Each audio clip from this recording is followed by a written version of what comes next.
자, 5번째 썰 한번 가보도록 하겠습니다. 댓글 컨텐츠고 영상 제목 비투한 사람 절대 도와주지 마세요.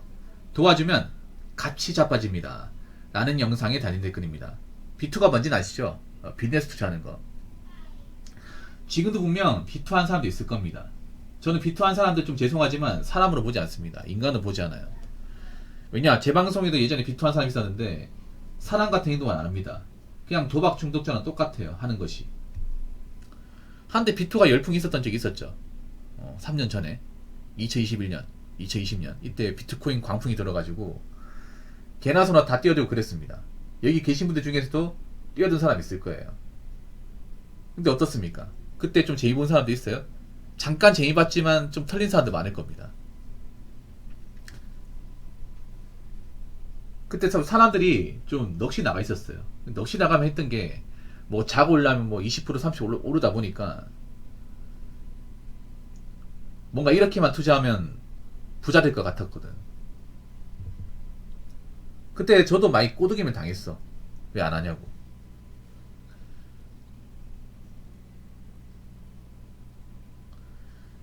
비투가 특히 문제되는 게 그런 거죠.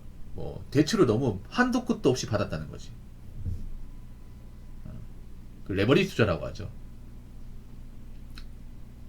최대한 대출을 땡겨가지고 대출을 그러니까 내가 감당할 수 있을 만큼만 대출을 땡기는 게 아니라 어떻게든 수단과 방법을 가리지 않고 대출 나올 수 있는 거면 다 손댔습니다. 네, 다 손댔어요. 뭐 주담대, 신용대출, 뭐 2군형권 사채까지 다 했어요. 뭐 카드론까지 다 했습니다. 빚을 땡겨올 수 있으면. 그래서 비투 하신 분들 보면 한 군데에서만 대출을 받는 게 아니라 두세 군데 받았습니다. 원금에다가. 그럼 왜 사람들이 비투를 했을까? 왜 비투를 했냐 하면 간단합니다. 내가 가지고 있는 투자 자본이 없으니까. 적으니까 그런 거야. 네. 비투 하신 분들 보면 원금이 별로 많지 않은 분들이 대부분이에요. 그러니까 투자를 하는데 소소하게 하는데 이게 올랐는데 투자 자본이 적다 보니까 얼마 안 되는 거야 이게. 네. 원래 처음부터 레버리지 하진 않았을 거예요. 그냥 내가 가지고 있는 돈에서 투자해서 이제 해봤는데 50% 오르네? 근데 내가 가지고 있는 게 1000만원이니까 50%에 대해서 해봤자 500만원 밖에 혜택이 없는 거예요. 내가 만약에 한 3억 가지고 있었으면 1억 5천만원인데 내가 이러고 있을 때가 아니다. 최대한 많이 투자 자본 땡겨가지고 이번엔 더 크게 얻어야겠다 해서 무턱 떼고 대출 다 받았습니다. 근데 그게 다 날라갔죠. 날라갔습니다. 왜 이렇게 우리나라 사람들은 극단적인 거 좋아하죠? 극단적인 거를. 뭐 자기가 타짜의 곤이라 되는 걸로 생각하는 건가? 자기는 다를 거라 생각하는 건가? 뭐가 달라요 이게? 이제 그 날려먹었으니까 대출 받았으니까 감당하셔야죠. 근데 감당하는 게 쉽지 않죠. 감당하는 게. 이게 문제가 그런 거예요. 빚을 졌는데 내가 날려먹었어. 어떻게 감당할 거냐는 거예요. 어떻게. 내가 그만큼 돈을 모아본 적도 없는데 갚아 나가야 돼. 여러분 보통 사람이 한 빚이 1억 있잖아요. 그냥 대부분 못 갚는다 생각하시면 돼요. 대부분. 못 갚아요. 근데 1억 이상 있는 사람들 많습니다. 비투 하신 분들 중에 1억 이상 사실상 못 갚습니다. 못 갚아요. 왜냐, 빚을 갚는 속도보다 빚이 쌓이는 속도가 더 빠릅니다. 이게 아까 제가 얘기했지만 비투 하신 분들이 1군형권 대출만 받은 게 아니에요.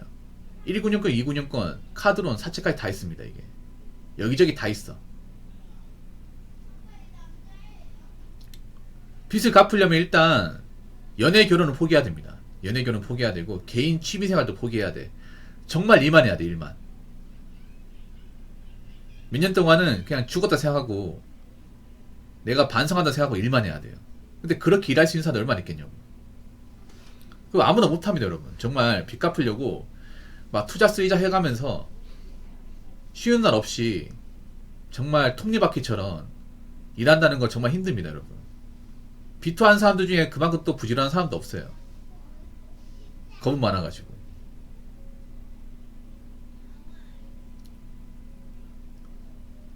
그렇게 해야 갚을 수 있는데 그런 사람이 거의 없습니다. 사실상 못 갚아요. 지금 비투 하신 분들 보면 여러분 주변에 있겠지만 이걸 다 갚겠다는 마인드 가진 사람은 거의 없어요. 그냥 나라에서 좀 도와주면 안 되나? 어떻게 하면 탕감받을 수 있을까? 아니 주변 사람들 좀 도와달라고 할까? 그런 마인드 대부분. 그러니까 내가 이런 사람들 사람을 안 보는 이유가 그런 거예요. 아니 자신들이 자신 명의로 대출받아서 이제 서류에 서명했으면 우리가 서류에 서명하는 거 뭐예요? 내가 책임지겠다는 거잖아. 뭐 책임져야죠. 맞잖아요. 왜 책임 안 지려고 하는 거야? 왜 이제 와서 딴 말 하는 겁니까? 죽이랬든 밥이랬든 시간이 걸리든 말든 간에 끝까지 본인이 해결해야죠. 불과 몇 년 전에 그렇게 의기양양하던 모습 어디 갔습니까? 본인들이 뭐 좀 투자해가지고 이득 봤을 때 남들한테 막 훈수 들고 야 봐라 뭐하러 은행에 돈 넣냐 투자하는 게 답인데 그렇게 가르치듯이 얘기하던 그 모습 어디 갔습니까? 그래서 저는 투자한 사람들, 비투한 사람들 솔직히 말하면 정상적인 인간은 안 봅니다. 그래서 여러분 혹시나 비투한 사람도 있으면 엮이지 마세요. 엮이지 마. 이야기 들을 필요도 없어. 그리고 가족분들 중에 내가 미리 말씀드리지만 이런 분들 도와주지 마세요. 도와주면 또 합니다. 본인들이 스스로 끝까지 지리머지도록 만드셔야 돼요. 본인도 못 보니까요. 무슨 말인지 아시겠죠? 자, 댓글 한번 읽어보도록 하겠습니다. 공부 못하는 사람과 신물자의 공통점. 지금 자신의 현재 위치를 인정하거나 인식하지 못한다는 것. 모든 시작은 자신의 현재 상황을 솔직하게 인지한 후 시작이 되는데 그걸 모르거나 거부함. 왜? 기분 나쁘고 인정하기 싫거든. 오히려 신불자가 공부 못하는 사람은 더 나쁘죠. 근데 이거는 좀 나쁜 것 같아요. 왜냐하면 공부를 못해도 나름 어떤 분야에서 두각을 나타내는 사람도 있거든요. 저도 공부를 못했던 사람 중에 한 명이기 때문에 아예 못하진 않았고. 예. 왜냐하면 지금은 공부를 못해도 다른 게 잘하면 어떻게 먹고 살 수는 있어. 솔직한 말 유튜버들 중에 공부 잘하는 사람들 얼마나 있을까? 별로 없거든요, 여러분. 그러니까 공부 못한 걸 신불자와 똑같이 보는 건 좀 아닌 것 같아요. 솔직히 말해서 맞잖아요. 공부 못한 게 죄는 아니잖아. 뭐 남들 나쁜 짓 한 것도 아니고. 그러니까 공부가 안 맞는 거잖아요, 여러분. 공부를 하기에 내가 어떤 그 공부 쪽에 지능이 뛰어나지 않는 거잖아. 근데 공부가 안 맞다고 우리가 뭐 다른 것도 못한다 그건 아니잖아요. 그렇지 않습니까? 저는 대한민국 사람을 무조건 공부 하나로 보는 것도 좀 나쁜 것 같아. 공부를 못하더라도 다른 쪽에 내가 재능이 있으면 그쪽으로 나아가서 내가 돈을 벌 수 있고 그쪽 분야에서 인정받을 수 있으면 공부를 못해도 어떻게 살 수 있습니다. 근데 이걸 신불자로 본다. 예. 뭐 아무튼 제가 좀 약간 과몰입한 걸 수 있는데 지금 자신의 현재 위치 인정하거나 인식하지 못한다는 솔직히 이것도 공감할 수 없어요. 왜냐하면 공부 못하는 사람은 자기 자신 인정합니다. 인정해요. 나 공부 못한다. 나 공부하고 답 없다. 그래서 공부 못하는 사람한테 보통 돈 벌거나 기술 배웁니다. 남자 같은 게 기술 배워요. 이거 좀 이상하네요. 혹시 뭐 공부 못하는 사람하고 엮여가지고 뭐 안 좋은 일 겪으신 적 있습니까? 아니 공부를 못해도 있잖아요. 생각보다 잘된 사람도 있거든요, 여러분. 공부를 못해도 뭐 제 고등학교 동창 보면 뭐 사장님이거나 아니면 이제 좀 좋은 집에 사는 분도 있어요. 오히려 그 친구들은 그런 거야. 내가 공부를 못하니까 굳이 내가 펜트 굴리면서 책상에 앉아 있을 필요 없다. 차라리 일해가지고 돈이나 버는 게 낫지. 그게 더 현명한 거 아니야, 여러분? 아니 생각해봐. 우리 인생이 꼬이는 사람은요, 공부를 못하는 사람보다 어중간하게 하는 사람이 더 꼬입니다, 이게. 공부를 오히려 어중간하게 하는 사람들이 인생이 꼬이는 게 더 많아요. 제가 나이 먹고 겪어보니까. 물론 공부 못하는 사람이 꼬인 사람도 있는데 공부를 못하면요, 애초에 공부로 뭔가 내가 인생을 뭔가 바꿔보겠다는 생각을 안 가집니다, 이게. 오히려 시간을 벌 수 있어. 오히려 있잖아, 꼬이는 사람은요, 학교 다닐 때 거의 중간 성적하는 사람도 있죠. 어중간하게 하는 애들. 네, 어중간하게. 공부를 아주 잘하면 그래도 명문대나 뭐 좋은 공과대학 가면서 이제 나중에 잘 될 수 있잖아요. 그게 아니라 약간 중간 공부를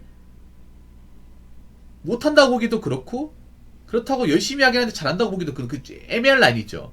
오히려 그 친구들이 나이 먹어서 좀 애매해지는 게 진짜 많습니다. 진짜 많아. 왜냐하면 생각해요. 공부를 중간으로 하면 대학도 거의 지방대 아니고 못 가거든. 근데 알잖아. 지방대 나와서 어떻게 되는지. 그렇다고 내가 나는 팻대 굴리니까 또 공부 안 하고 현장 일하기 싫어. 애매해진다니까 이게.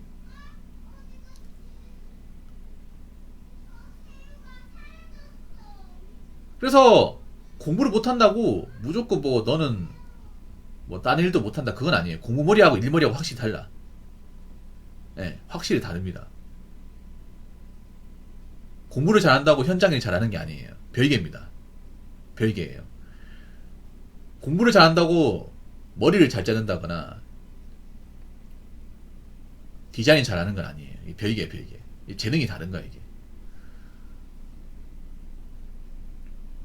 그냥 공부 못하는 사람하고 신불자의 공통점이기보다는 그냥 신불자들 문제가 많습니다. 신불자들은. 그러니까 비투한 사람들 문제가 많아요. 왜냐, 자신들이 뭔가 상황을 벌려놓고 책임을 안 져. 그리고 빠져나오지 못해요. 솔직히 말할게요. 지금 비투한 사람들 중에 완전히 투자 시장에서 손 털고 나온 사람들 얼마나 있는지 거의 없어요. 내가 비투한 사람들 좀 싫어하는 게 뭐냐 하면 그런 거야. 붕어 형, 저 이제 비투 안 하려고요. 이제부터 빚 갚고 열심히 살겠습니다.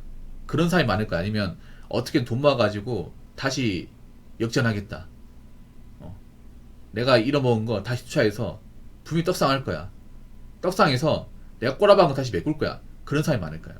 대부분 후자입니다. 제가 겪어본 결과. 제 방송에 왔던 분들 본 결과 여려하면 그런 사람이었어. 내가 그때 느낀 게 있지. 아, 비투한 사람은 고쳐먹기 힘들구나. 평생 비투하겠구나. 그 생각이 딱 들었습니다. 여러분들 주변에 비투한 사람들 있죠. 그분들 중에 아예 주식 비트코인 손 털고 나온 사람들이 얼마나 있는지 보세요. 없어요 거의. 계속 거기 남아있어. 좋든 싫든 간에.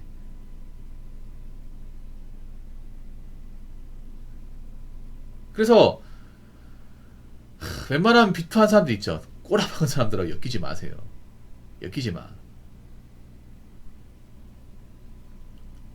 그리고 비투하신 분도 있으면 남들한테 피해주지 마시고요. 자꾸 꼬드기지 마시고요. 아무튼 여러분 있잖아요. 가장 무모한 게 뭐냐 하면 내가 가진 거 올인해서 한 방 노리는 거야. 그런 건 영화나 드라마에서 가능한 거지. 현실에서 그렇게 하면 골로 갑니다. 그러니까 내가 가진 게 없을 수도 있잖아요.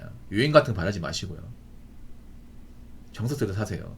가진 게 없는 사람이 자빠지면 끝입니다. 끝. 여러분 서민은요.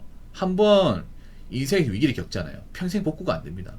평생 바닥에 사는 거예요.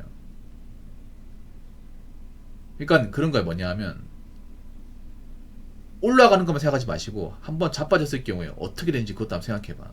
보통 서민 한번 자빠지면 못 일어납니다. 못 일어나면 끝이에요. 무슨 말인지 아시겠죠? 자, 이상으로 5번째 썰 마치도록 하겠습니다.